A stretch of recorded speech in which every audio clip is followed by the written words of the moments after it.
All right, here's the lightweight contender, former University of Northern Colorado wrestler Justin Gaethje. We've spent a lot of time with this young man. We both think he is one of, if not the most exciting fighter in the sport today. But he doesn't lean on those wrestling chops. He's worried about wrestling fatigue, and the results certainly speak to him having the right approach, Lars. As you said, John, University of Northern Colorado wrestler, All-American. Right. He was an All-American, but to this point, he has not scored one takedown. He doesn't need to. He wants to go in there and he wants to fight. He said he shows up to put on a highlight. His nickname's the Highlight, and he has earned that and is justified every time he steps foot in the octagon. Just a fantastic mixed martial artist with a full toolbox of skill at his disposal. And when he has faced adversity, he has come back stronger than ever. Ask his recent victims, James Vick and the aforementioned Edson Barboza. Well, in a division as talented as 155 pounds, it is absolutely remarkable what this man has accomplished. Here he is, folks, the reigning, defending, undisputed UFC lightweight champion of the world.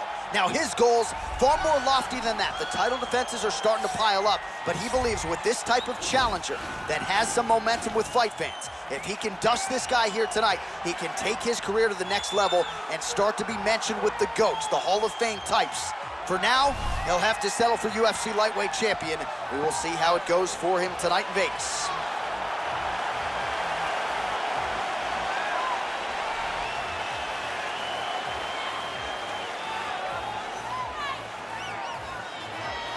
And now our tail of the tape for this lightweight scrap. 4 years, the difference in age between these two fighters, with similar height and some differences in reach. All right, just about ready to go here now for the particulars. We go inside the octagon. Here is Bruce Buffer. Ladies and gentlemen, this is the main event of the evening. And when the action begins, our referee in charge of the octagon, Dan Murgliata. And now, this is the moment you've all been waiting for. Live from the MGM Grand Garden Arena in Las Vegas, it's time! 5 rounds for the undisputed UFC Lightweight Championship of the World. Introducing first, fighting out of the blue corner. This man is a kickboxer, holding a professional record of 24 wins, 4 losses. He stands 5 feet 11 inches tall, weighing in at 155 pounds. Presenting the challenger, Justin the Highlight Gaethje. And now, introducing the champion, fighting out of the red corner. This man is a jiu-jitsu fighter, holding a professional record of 20 wins, 3 losses. He stands 5 feet 10 inches tall, weighing in at 155 pounds. Fighting out of Liverpool, England, presenting the reigning, defending, undisputed UFC lightweight champion of the world, Paddy the Paddy Pimblett. All right, this is for the UFC Championship. I want you to obey my commands at all times, protect yourself at all times. I want a nice, clean, safe fight. Touch gloves, back your corners, come out fighting.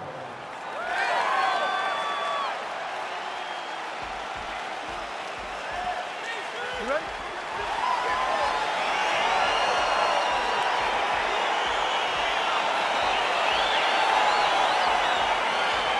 All right, so here we go with round 1, and when you are facing a submission specialist like this as a striker, you have got to avoid the canvas, I would think, at all costs. Yes, you have to. And if the striker gets taken down, he needs to make sure the only thought is to get back to his feet. And quick. Whether the submissionist goes to his back or is on top, you've got to make plan number 1, getting back standing and getting back to your space.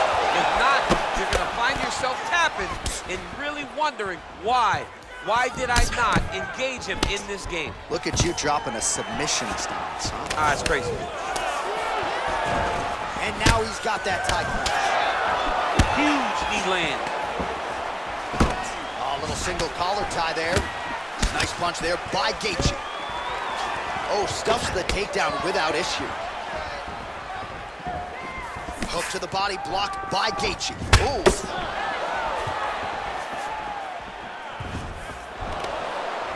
Oh, nice right hand.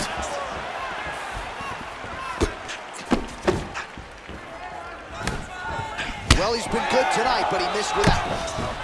So just man, look at and this might just be a matter of time. Oh!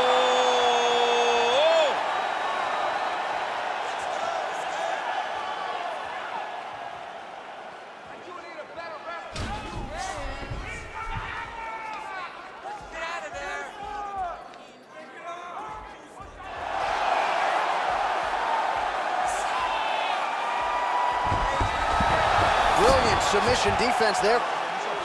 Side control, he's pretty safe there. Working off of his back here. Looks like he may try to hip escape. A lot of top pressure being applied here. Gaethje's back in full mount.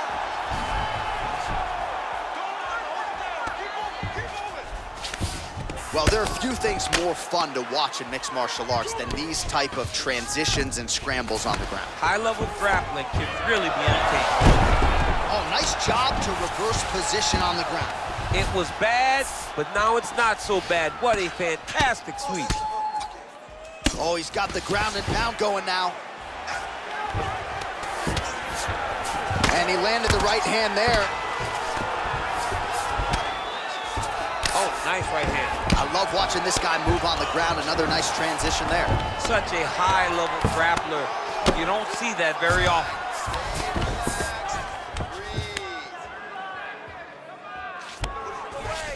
All right, he's hanging out inside the closed guard of his opponent here, DC. He's got to be careful. Now connects with a right.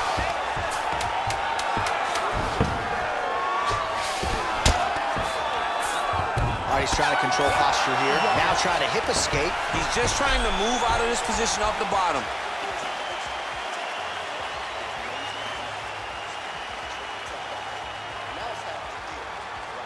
All right, so a crowd-pleasing 5 minutes in the books. DC, take us through some of the highlights.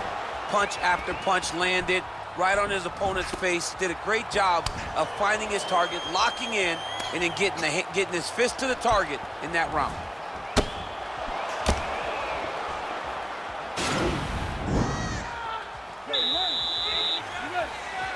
All right, here we go with round two.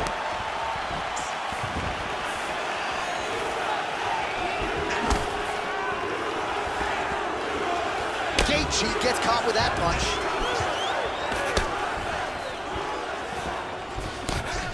Gaethje's hook shot there looked pretty good, but blocked by the defense. Well, he's got the kicking game going tonight. Lands another one there. A beautiful kick, and all I can think of, better him than me. All right, single collar tie now. Oh, he's hurt bad. He's hurt bad. Yeah, he's hurt really bad.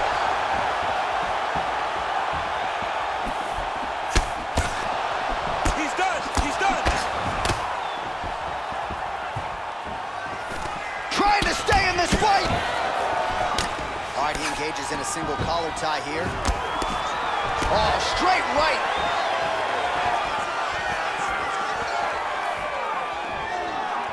Nice right hand. Oh, that's a big connection for Justin Gaethje, and really just loves being in that octagon. I'm not sure anybody loves fighting as much as Gaethje. People don't enjoy being in someone's face, getting punched and landing punches as much as Justin Gaethje. He's right where he wants to be.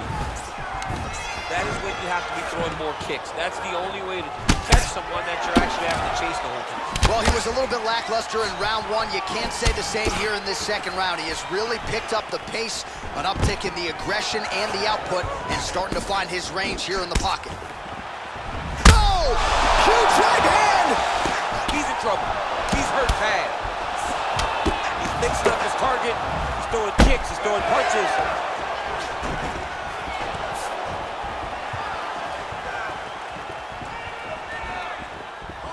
Oh, straight right.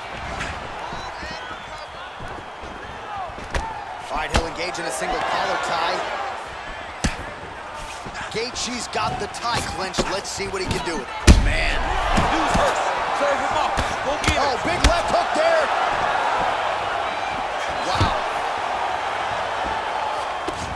trouble. He's getting lit up.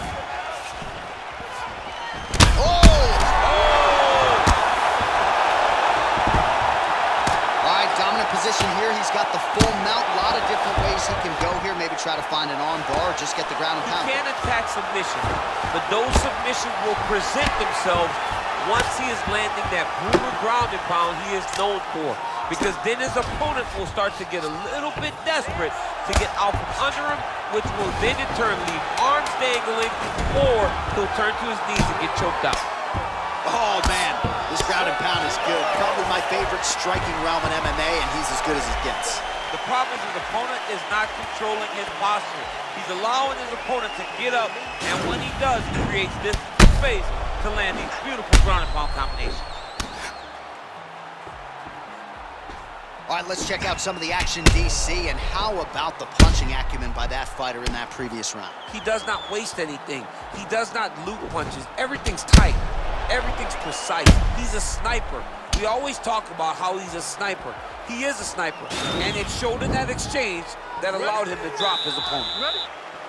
Here we go, third round of this championship fight. Much improved defensively as he blocks the shot.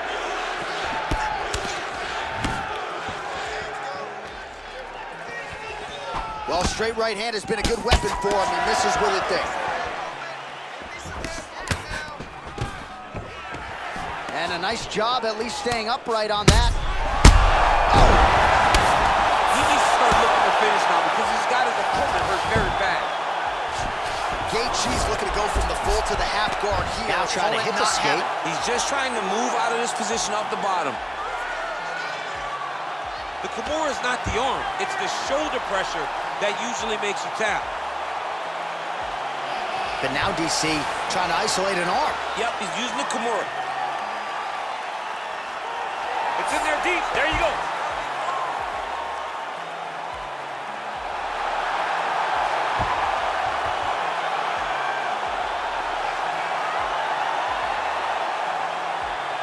Oh, there's the tap.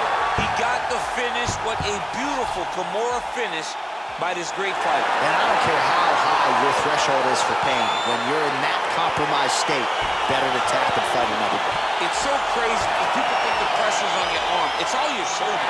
When somebody has a really good Kimura, it feels like they're going to break your shoulder.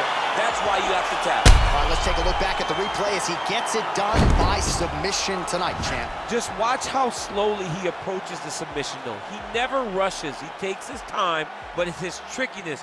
It's his ability to trick people into going to the floor with him that puts them in danger and finishing fights.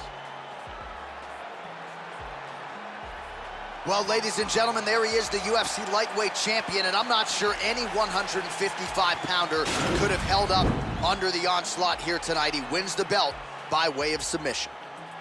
Ladies and gentlemen, referee Dan Mergliata has called a stop to this contest at 1 minute, 54 seconds of the third round. Declaring the winner by tap out, and still the undisputed UFC lightweight champion of the world, Paddy Pimblett. All right, so he defends the UFC lightweight title tonight, and I think in so doing starts to close the gap on the pantheon of lightweight greats. A hugely successful defense tonight. Big moment for this man. Every time he goes into the octagon, the target is on his back. Every challenger is the very best in the world. He turns him back at every step. He remains the UFC champion.